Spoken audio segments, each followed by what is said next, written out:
وبركاته.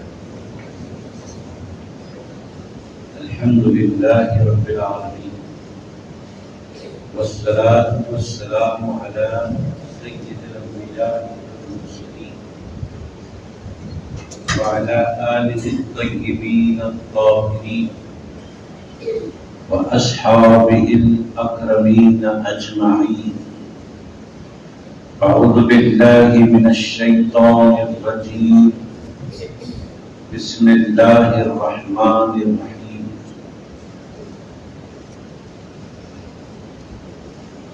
إن الله وملائكته يصلون على النبي يا أيها الذين آمنوا صلوا عليه وسلموا تسليما.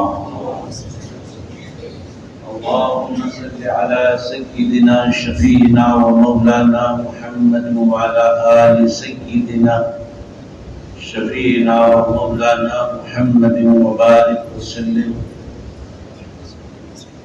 صلاة وسلام عليك يا رسول الله.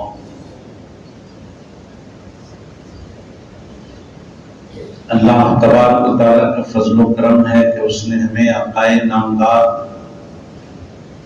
مدنی تاجدار دو عالم کے مالک و مختار گلشن ہستی کے اولین فصل بہار سید عالم نور مجسم راحت آدم و بنی آدم سیدنا محمد مصطفیٰ احمد مجتبیٰ صلی اللہ علیہ وآلہ واصحابہ وسلم کی امت میں پیدا فرمائے. ہم اور آپ ارحم الراحمین کی بارگاہ میں جمع ہیں. دعا کرتے ہیں پروردگار ہمارے عبادات کو اپنے حبیب علیہ الصلاۃ والتسلیم کے طفیل شرف قبولیت عطا فرما.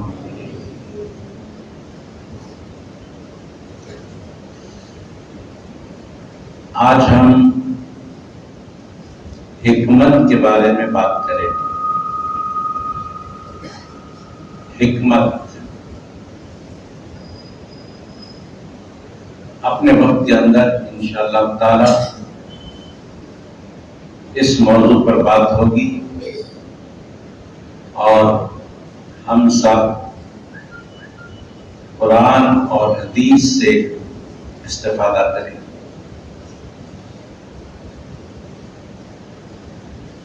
اللہ رب العزت کی بارگاہ میں ہم دعائیں بہت کرتے ہیں.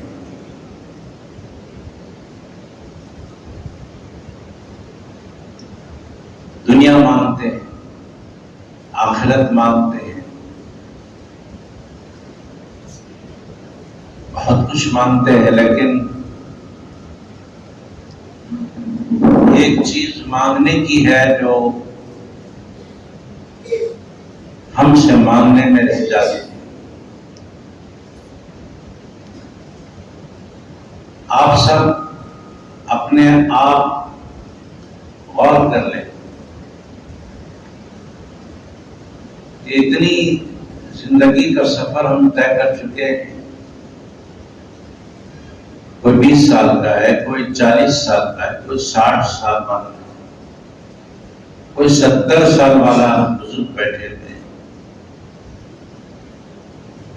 70 سال کی عمر گزر گئی. تو ان 70 سالوں میں آپ غور کر لیں کہ کبھی ایک بار اللہ رب العزت سے دعائیں کرتے وقت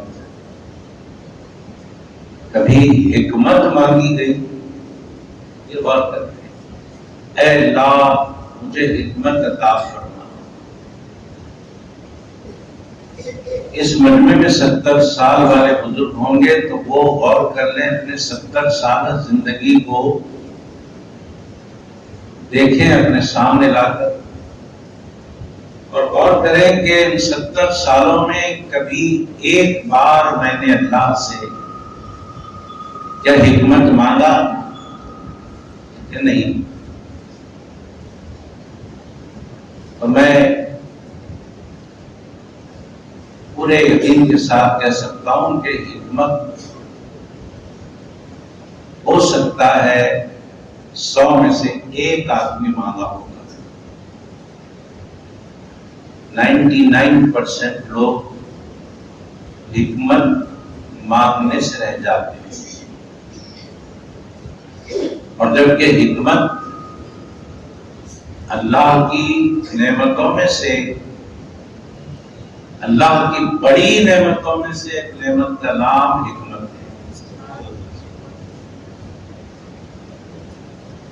آج ہی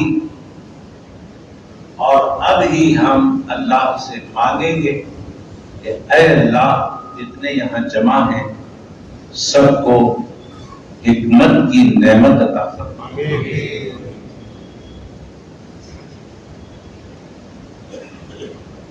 حکمت کہتے کس کو ہے؟ حکمت کہتے ہیں عقل اور فہم کو۔ حکمت کہتے ہیں جب کوئی دو آپشن ہمارے سامنے رکھے جائیں اور ان دو میں سے ایک کو اختیار کرنا پڑے، تو اب دو میں سے ایک کون سا اختیار کریں، اس کے فیصلے کرنے کو حکمت ہے۔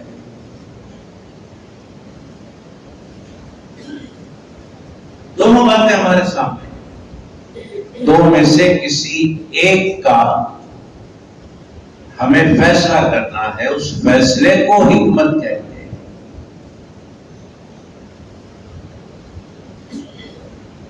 اگر حکمت ہے تو فیصلہ صحیح ہوگا، اگر حکمت نہیں ہے فیصلہ صحیح نہیں ہوگا۔ ایک آدمی کے پاس علم ہے اور حکمت نہیں ہے تو اس کا علم اس کو کام نہیں دیتا، وہ اپنے علم سے فائدہ نہیں اٹھا سکتا، علم اس کا ضائع ہو جاتا ہے۔ کسی کے پاس دولت ہے، حکمت نہیں ہے، ایک دن وہ دولت سے ہاتھ دھو بیٹھتا ہے، پوری دولت ختم ہو جاتی ہے اس کی حکمت نہ ہونے سے۔ ایک آدمی کے پاس حکومت ہے، حکمت نہیں ہے تو بھی وہ کنگال ہو جاتا ہے۔ ایک آدمی کے پاس طاقت ہے، قوت ہے، توانائی ہے، حکمت نہیں ہے،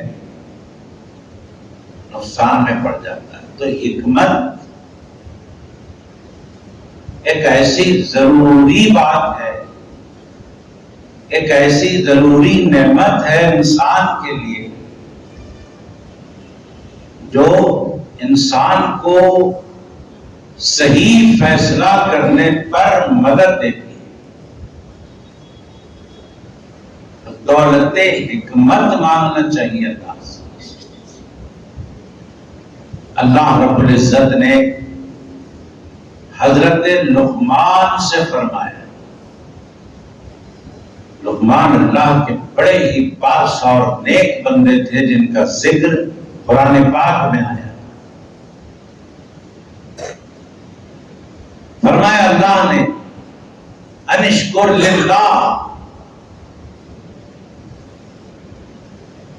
اے لقمان میرا شکر ادا کر۔ اللہ فرما رہے حضرت لقمان سے میرا شکر ادا کر۔ کس بات پر شکر ادا کریں؟ قرآن پاک کہتا ہے وَلَقَدْ آتَيْنَا لُقْمَانَ الْحِكْمَةَ، اے لقمان میرا شکر اس لیے ادا کر کہ میں نے تجھے حکمت دی ہے، حکمت دی ہے تجھ کو، اس لیے میرا شکر ادا کر. تو حکمت کتنی بڑی نعمت ہوگی کہ اللہ نے دینے کے بعد شکر ادا کرنے کے لیے فرمایا. شکر ادا کر، میں نے تجھے حکمت دی ہے، دانائی دی ہے، عقل کا اعلیٰ معیار دیا ہے، فہم دیا ہے. حدیث پاک میں آتا ہے کہ اللہ رب العزت جب کسی کے ساتھ بھلائی کا ارادہ کرتا ہے تو اسے علم عطا فرماتا ہے. نہیں آیا بھلائی کا جب اللہ کسی کے ساتھ ارادہ فرماتا ہے تو اس کو حکمت عطا کرتا ہے، فہم عطا کرتا ہے. فہم یعنی حکمت. اگر کسی کے ساتھ بھلائی کا ارادہ ہوتا ہے حکمت دیتا ہے. ہاں، ہمارے نبی صلی اللہ علیہ وآلہ وسلم دنیا میں تشریف لائے. اللہ رب العزت نے ارشاد فرمایا کہ میرا نبی اس دنیا میں کیوں آیا؟ اس لیے آیا کہ دنیا والوں کو میری آیتیں پڑھ پڑھ کر سنائے. دوسرا کام، دنیا والوں کو کتاب و حکمت کی تعلیم دے. اور تیسرا کام، لوگوں کے خلوق کو پاک کرے. اس لیے میرا نبی آیا. تو کتاب کی تعلیم بھی دینے ہمارے سرکار آئے، حکمت کی تعلیم دینے کے لیے بھی ہمارے سرکار آئے. ہم نے کتاب کی تعلیم تو لے لی، حکمت کی تعلیم ہم نے نہ مانگی نہ لی.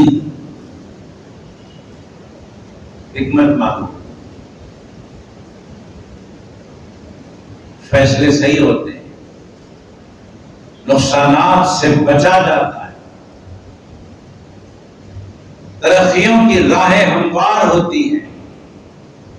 حکمت اس نعمت کا نام ہے.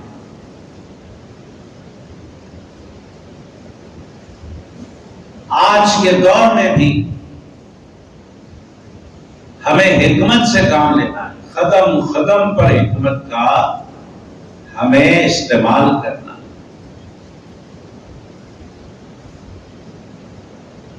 مثال کے طور پر ہمارے سامنے جب دو باتیں آ جاتی ہیں، دو باتیں، تو ان دو باتوں میں سے ایک بات لینا، اور دو باتیں کرنے والے بھی اہل علم ہیں.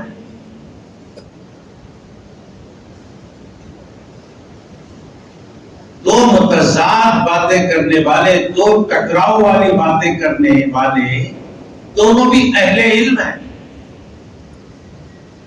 اب ہمارا کام یہ ہے کہ ان دو میں سے کسی ایک بات پر ہاں کہنا، کسی ایک کے ہو جانا ہے دونوں میں سے. ایسے دو راہیں ہماری زندگی میں آتے ہیں.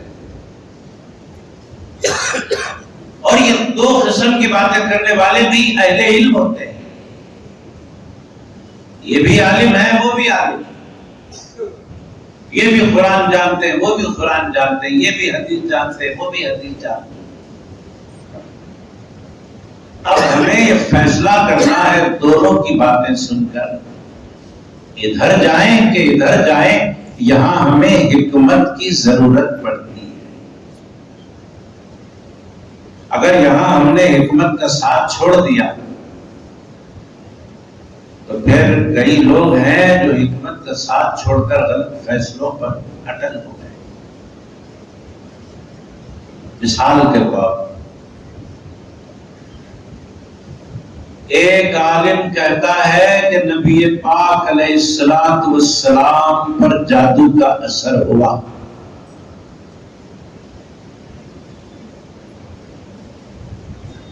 اور ایک عالم صاحب فرماتے ہیں کہ حضور پر جادو کا اثر نہیں ہوا۔ دونوں بھی عالم ہیں، دونوں بھی قرآن جانتے ہیں، دونوں بھی حدیث جانتے ہیں، اور دونوں کے دلائل قرآن و حدیث کے دونوں کے پاس ہیں۔ اب ہم سے یہ عالم بھی ٹچ میں ہے، یہ عالم بھی ٹچ میں ہے، یہ بولتا ہے کہ حضور پر جادو کا اثر ہوا، وہ بولتے ہیں نہیں ہوا۔ ہمارے پاس حکمت ہے تو ہم صحیح فیصلہ کریں گے، اور حکمت کی بنیاد پر ہم اس عالم کے حوالے ہو جائیں گے جس نے سچ کہا، جس نے حق کہا۔ اگر حکمت نہیں ہوگی تو پھر اندازے پر گولی مارنے کی برابر بات ہو جائے گی، لگی لگی نہیں لگی نہیں لگی۔ حکمت نہیں ہے تو کسی ایک کے ہو جائیں گے، یا تو اتفاقاً صحیح والے کے ساتھ ہو جائیں گے یا غلط والے کے ساتھ ہو جائیں گے، لیکن حکمت والا کبھی غلط والے کی طرف نہیں جاتا، حق والے کی طرف جاتا ہے۔ اللہ نے حکمت کے اندر وہ تاثیر رکھی ہے کہ وہ غلط کی طرف جائے نہیں سکتے۔ اب اگر ہم نے اللہ سے حکمت مانگی اور اللہ نے ہم کو حکمت دی، تو اب ہم دونوں میں کسی ایک طرف ہونے کا فیصلہ کریں گے۔ ہم سوچیں گے کہ ایک کا کہنا ہے کہ جادو کا اثر حضور پر ہوا، اور ایک کا کہنا ہے کہ نہیں ہوا۔ اب ہم اپنی حکمت کو لائیں گے یہاں پر، اور غور کریں گے، فکر کریں گے، سمجھیں گے، تدبر کریں گے، تفکر کریں گے۔ ہم سوچیں گے کہ وہ بندہ ٹھیک ہے جس نے کہا کہ اثر ہوا، یا وہ بندہ ٹھیک ہے جس نے کہا کہ اثر نہیں ہوا۔ جب ہم حکمت کا سہارا لیں گے تو حکمت بولے گی تھوڑا مطالعہ کرو، تھوڑا پیچھے جاؤ اور دیکھو، سمجھ میں آ جائے گا۔ تب تفکر تدبر ہمیں لے چلتا ہے پیچھے، دور صحابہ میں لے چلتا ہے، سرکار کی بارگاہ میں لے چلتا ہے، رسول کریم صلی اللہ علیہ وآلہ وسلم یہ فرماتے ہوئے سنائی دیتے ہیں۔ آقا علیہ السلام نے فرمایا اپنے صحابی کے بارے میں کہ یہ عمر وہ ہیں کہ یہ جس راستے سے چلتے ہیں بلائیں راستہ بدل دیتے ہیں۔ سبحان اللہ، شیطان راستہ بدل دیتا ہے۔ یہ عمر، ان کی شان یہ ہے کہ انہیں دیکھ کر شیطان اپنا راستہ بدل دیتا ہے۔ یہ حدیث ملی، کیا پتا چلا؟ پتا یہ چلا کہ عمر وہ جنہیں دیکھ کر شیطان اپنا راستہ بدل دے۔ عمر کون؟ صحابی۔ صحابیت کا درجہ عمر کو کیسے ملا؟ ایک نظر نبی پاک کو دیکھ لیا، صحابی ہو گئے۔ سبحان اللہ، صحابی ہو گئے۔ ان کی یہ شان ہو گئی کہ انہیں دیکھ کر شیطان اپنا راستہ بدل رہا۔ اب اندازہ کرو، شیطان اور شیطانیت عمر سے بھاگتی ہے، اور عمر صحابی ہے جن کو دیکھ کر شیطان بھاگتا ہے۔ اب حکمت کہتی ہے اے بندے، عمر کو دیکھ کر شیطان بھاگنے لگا، صحابی ہے وہ، دیکھنے والے ہیں وہ، تو دیکھنے والے کے سامنے شیطان ٹک نہ سکا، جس کو دیکھا جا رہا ہے اس کا عالم کیا ہوگا؟ وہاں شیطان کیسے ٹکے گا؟ ارے نبی پاک علیہ السلام نے ارشاد فرمایا ہر پیدا ہونے والے انسان کے ساتھ ایک شیطان پیدا ہوتا ہے جو زندگی بھر اس کو بھٹکاتا رہتا ہے۔ تو صحابہ کرام نے پوچھا یا رسول اللہ آپ کے ساتھ بھی کوئی شیطان پیدا ہوا؟ آپ نے ارشاد فرمایا ہاں میرے ساتھ بھی پیدا ہوا ہے، لیکن میں اس کی نہیں سنتا، وہ میری سنتا ہے۔ میں اس کا فرما بردار نہیں ہوں، وہ میرا فرما بردار ہو گیا۔ دیکھا حکمت نے سہارا دیا اور بات سمجھ میں آ گئی، جب عمر پر جادو کا اثر نہیں ہو سکتا تو عمر کے آقا پر کیسے ہو سکتا ہے؟ اب ہم اس عالم کے ساتھ ہو گئے جس کا کہنا تھا کہ سرکار پر جادو کا اثر نہیں ہوا۔ ہم نے اسے چھوڑ دیا جس نے کہا ہوا ہے، ہم نے اسے پکڑ لیا جس نے کہا نہیں ہوا۔ یہاں رہبری کس نے کی؟ حکمت نے رہبری کی۔ اس لیے حکمت مانگو اللہ سے، صحیح فیصلے ہوتے ہیں، حکمت مانگو۔ حضور علیہ السلام کے چچا جان کے بارے میں بھی دو باتیں سامنے آ گئی۔ ایک بات یہ آئی کہ آپ کافر ہیں، کافر تھے، کفر پر خاتمہ ہوا، اور ایک عالم صاحب کہتے ہیں نہیں کفر پر خاتمہ نہیں ہوا، وہ اندر سے مسلمان تھے، انہوں نے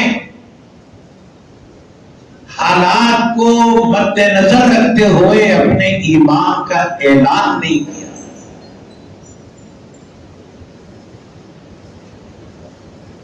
اگر وہ ایمان کا اعلان کر دیتے تو پورے مکے والے حضور صلی اللہ علیہ وآلہ وسلم پر مظالم بڑھا دیتے۔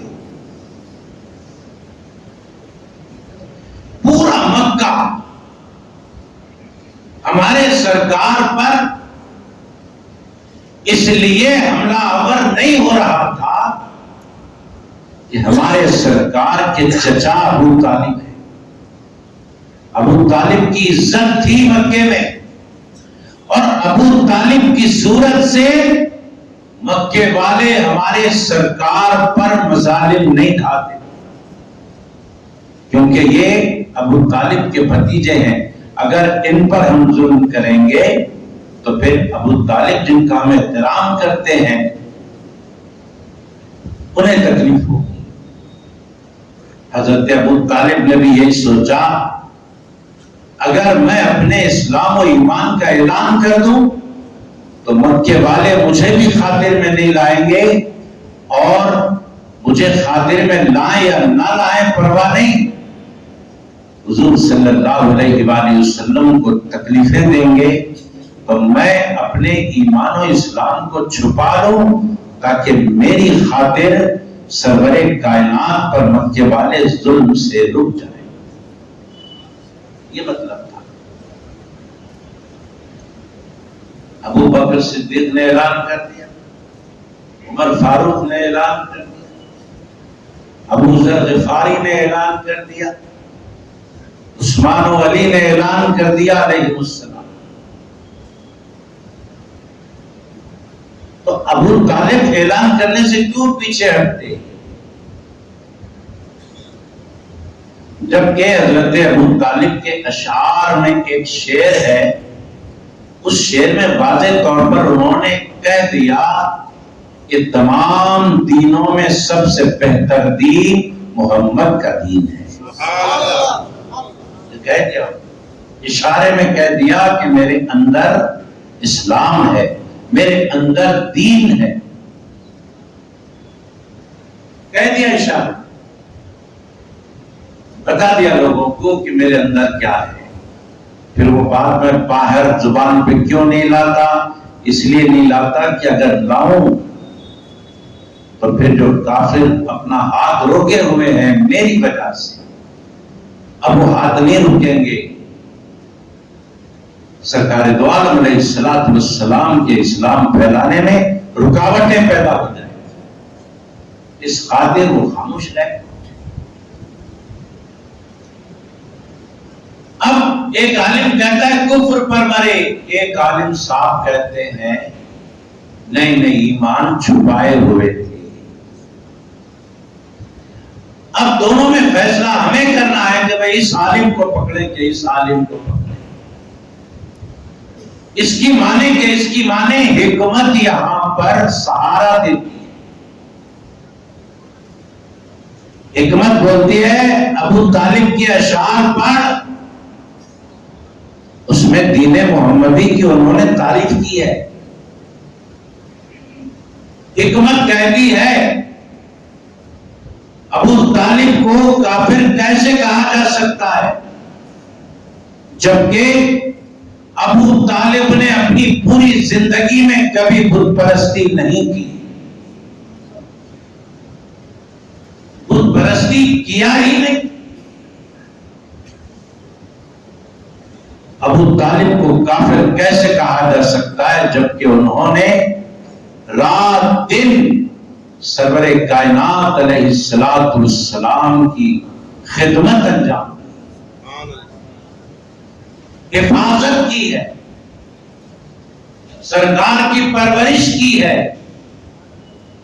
اور جب سرکار علیہ السلام اسلام پھیلانے کے لیے سب سے پہلی محفل منعقد کیے تھے تو وہ ابو طالب کے گھر میں منعقد ہوئی تھی وہ تقریب، اور اس میں جمع ہونے والوں کو حضرت ابو طالب نے کھانا کھلایا. سبحان اللہ. کیوں جمع ہوئے تھے؟ وہ اسلام کی بات سننے کے لیے جمع ہوئے. کس کے گھر میں جمع ہوئے تھے؟ ابو طالب کے گھر میں. انتظامات کس نے کیے تھے؟ ابو طالب نے کیے. حکمت کہتی ہے انہیں کیسے کافر کہا جا سکتا ہے؟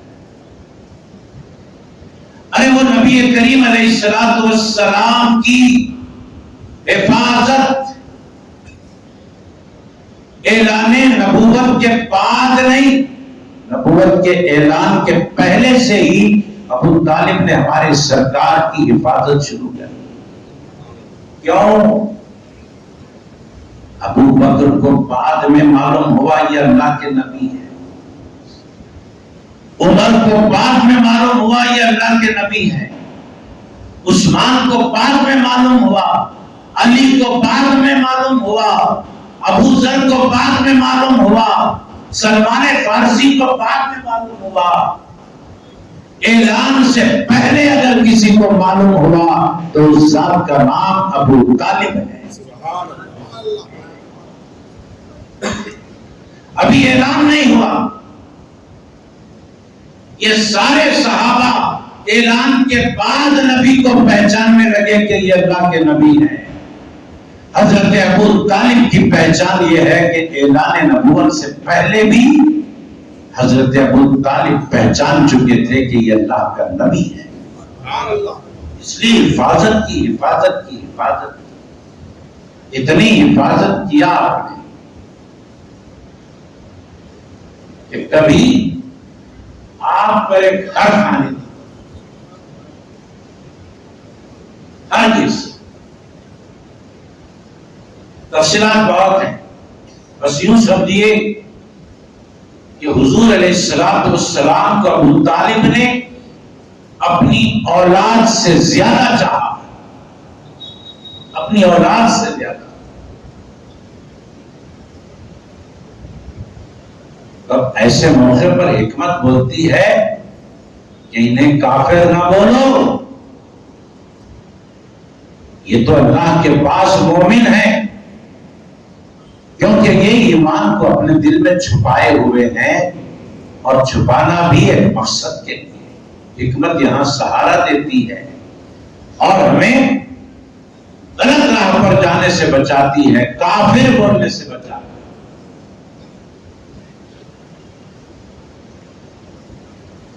اور یہ کہنے پر آمادہ کرتی ہے کہ انہوں نے ایمان کو چھپائے ہوئے تھا۔ چلیے نمبر 3، ایک عالم کہتا ہے حضور کے والدین کافر تھے، ایک عالم کہتا ہے نہیں کافر نہیں تھے۔ یہ دو عالم سامنے آ گئے، ان کے پاس بھی قرآن، ان کے پاس بھی قرآن، ان کے پاس بھی حدیث، ان کے پاس بھی حدیث، ان کے پاس بھی علم، ان کے پاس بھی علم۔ پکڑیں تو کس سے پکڑیں، مانے تو کس کی مانے؟ دونوں بھی عالم، چلو حکمت کا سہارا لیتے ہیں۔ حکمت اگر نہیں ہے تو کدھر بھی چلا جائے گا آدمی، بے سوچے سمجھے چلا جائے گا۔ حکمت ہے تو حکمت کا سہارا لے۔ حکمت بولے گی، حکمت بولے گی اے فیصلہ کرنے والے، ذرا عبداللہ اور آمنہ کی زندگی کو اٹھا کر دیکھ، کیا کبھی انہوں نے بت پرستی کی ہے؟ جب آپ دیکھیں گے تاریخ اٹھا کر تو نہ عبداللہ نے کبھی بت پرستی کی، نہ آمنہ نے کبھی بت پرستی کی، نہیں۔ حکمت بولے گی دیکھ اٹھا کر کتابیں، دیکھ اٹھا کر احادیث، یہ جو کافر بول رہے ہیں نا لوگ، یہ ایسی ایک دو حدیثیں پیش کر رہے ہیں جو ضعیف حدیثیں، ادھر نہ جا، ضعیف حدیثوں کی طرف نہ جا، آج قرآن کے اشارے دیکھ، حدیثوں کے اشارے دیکھ۔ نبی پاک صلی اللہ علیہ وآلہ وسلم نے ارشاد فرمایا، میں بہترین قوم میں پیدا ہوا، میں بہترین قبیلے میں پیدا ہوا، میں بہترین خاندان میں پیدا ہوا۔ اب بتائیے، جس کے ماں باپ کافر ہوں وہ اپنے خاندان کو بہترین خاندان بنے گا؟ نہیں، بہترین خاندان میں پیدا ہوا۔ تو سرکار خود اپنی پیدائش سینہ ٹھوک کر بول رہے ہیں، بہترین خاندان میرا خاندان۔ تو خاندان میں جو اہم افراد ہوتے ہیں وہ ماں باپ ہوتے ہیں۔ سرور کائنات علیہ السلام کہ ماں باپ اگر کافر ہو تو وہ خاندان بہترین کیسے ہوتا؟ نہیں ہو سکتا۔ حکمت ہمیں توجہ دلاتی ہے۔ دیکھ، انس بن مالک کے گھر میں دعوت دیکھ، صحابی رسول ہیں، گھر پہ دعوت کر رہے ہیں۔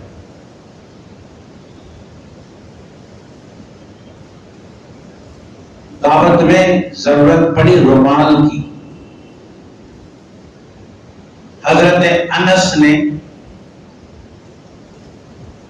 صحابہ کے پاس رومال پیش کیا، ان کی خدمت میں، لو رومال۔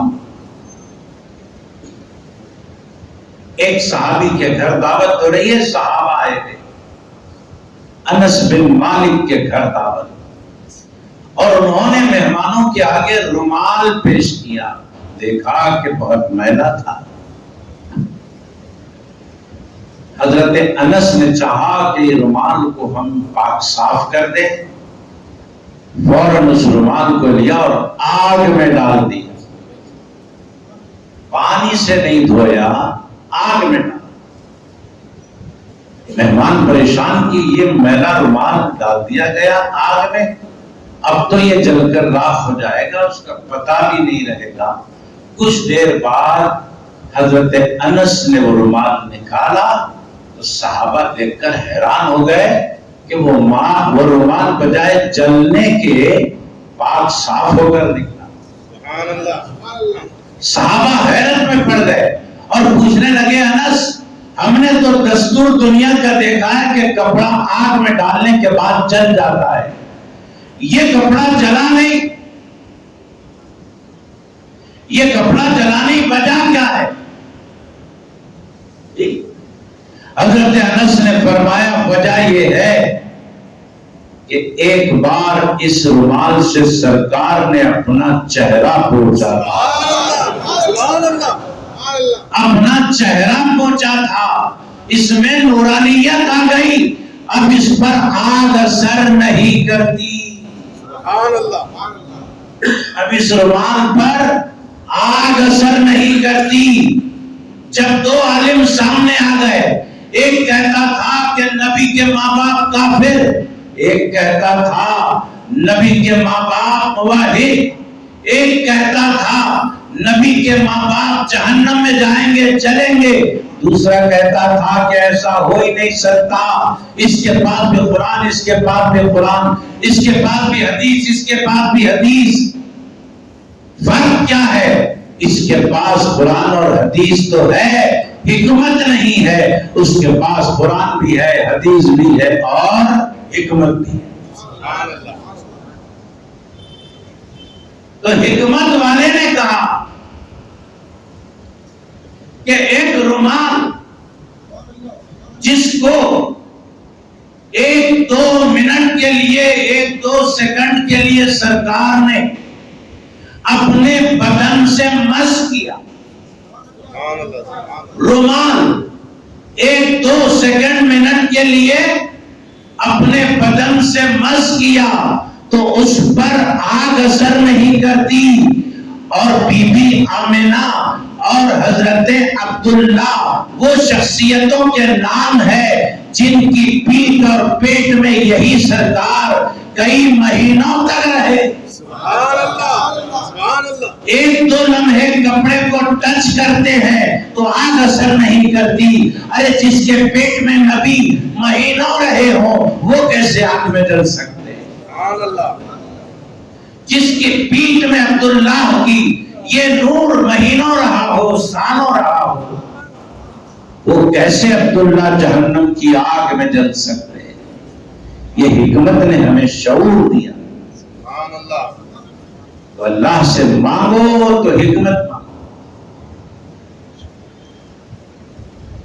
جس بندے کے پاس حکمت ہوتی ہے وہ غلط فیصلہ نہیں کر سکتا، حکمت اللہ کی نعمت ہے۔ آخر میں ہم ایک اعلان کرتے ہیں، ہر سال بستی کے نوجوان، تانلا کنڈا اور غازی ملت کے نوجوان مل کر سڑک پر میلاد النبی کا جلسہ ہر سال کیا کرتے تھے۔ اس سال وہ جلسہ اس مسجد میں کرنے کا انہوں نے فیصلہ کیا ہے۔ کل نہیں پرسوں اتوار کے روز بعد نماز عشاء یہاں پر جلسہ میلاد النبی علیہ السلام ہوگا، اور اس میں تناول تبرک کا بھی اہتمام رہے گا۔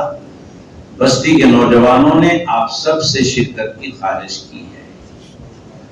اور دوسری بات یہ ہے کہ مسجد کا کام چل رہا ہے، ہر کوئی اپنے اپنے اعتبار سے اس میں تعاون کر رہے ہیں۔ آپ دیکھ رہے ہیں کہ یہاں پر جانماز بڑے اعلیٰ قسم کے لا کر بچھائے گئے، اور بھی دیگر کام یہاں پر چل رہے ہیں۔ ہم ان سب کے لیے دعا کریں گے کہ اللہ تبارک و تعالیٰ ان سب کو جزائے خیر عطا فرمائے۔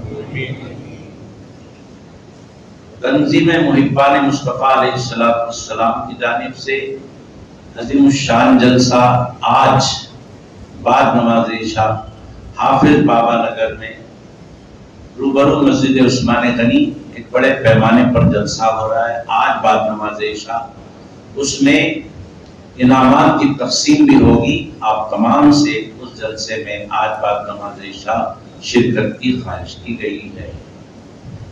دعائے صحت امین بیگم، محمد عبدالرحیم، عائشہ بیگم، آمنہ بی، محمد ہدایت، اللہ تعالیٰ ان سب کو شفا کاملہ عطا فرمائے۔ وآخر دعوانا ان الحمد للہ رب العالمین۔